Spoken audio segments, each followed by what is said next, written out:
Permettez-moi de vous faire part d'une affaire qui m'a touché particulièrement et qui vous concerne aussi par ricochet.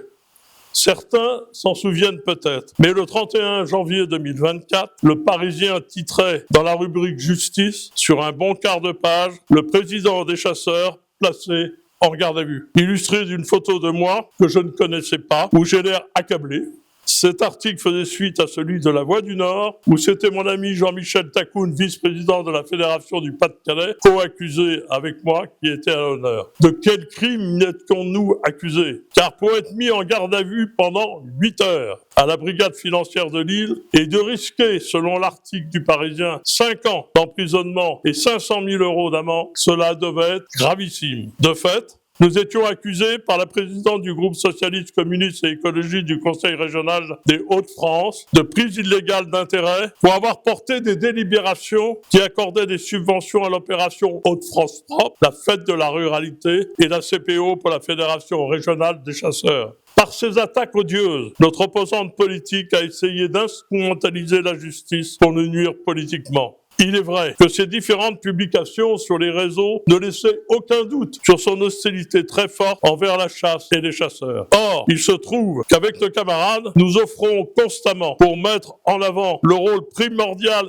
et unique que joue le monde de la chasse dans la défense de l'environnement et de la sauvegarde de la biodiversité ordinaire. Toutes les délibérations attaquées par notre opposante politique correspondaient à des missions de service public telles que définies par l'article L551 du Code de l'environnement, ce que ipso facto aurait dû l'empêcher de nous assigner en justice, d'autant plus que cela a été confirmé par la loi 3DS du 21 novembre 2022, renforcée par le statut de l'élu local du 22 décembre 2025. Peu importe, savait pertinemment ce qu'elle faisait. Pour nos opposants qui ont fait un hold-up sur l'écologie, il aurait été insupportable que l'on fasse la démonstration que la véritable défense de l'écologie et des territoires, c'est nous qui en sommes les acteurs et pas eux. Et je comprends que cela les énerve, car nos actions pragmatiques de terrain mettent fait à une imposture qui faisait croire que seule l'écologie politique était pertinente en matière d'environnement. Nos actions prouvaient d'une manière éclatante et sans appel que nous, les chasseurs, nous sommes de véritables écologistes, car au dogmatisme des Khmers verts, nous opposons et pratiquons une écologie de bon sens et d'usage où l'homme reste l'acteur principal avec une totale liberté d'agir sans être contrainte par une réglementation sclérosante. Le 5 mars 2026, nous avons été jugés par le tribunal correctionnel de Lille pendant 5 heures, où la procureure, dans son réquisitoire, niant les missions de service public des fédérations de chasse, a demandé que soit prononcée à notre égard une amende de 50 000 €, dont 30 000 € avec sursis, et 2 ans d'inéligibilité. Le lendemain, rebelote, enchaînant derrière La Voix du Nord, le courrier Picard titrait « Des chasseurs devant la justice pour prise illégale d'intérêt », suivi de Oisebdo, conseiller régional et patron des chasseurs, guère les deux fauves, et au tribunal pour prise illégale d'intérêt, avec bien sûr une grande photo de moi. Enfin, le 19 mars, le tribunal a rendu son verdict en prononçant une relaxe totale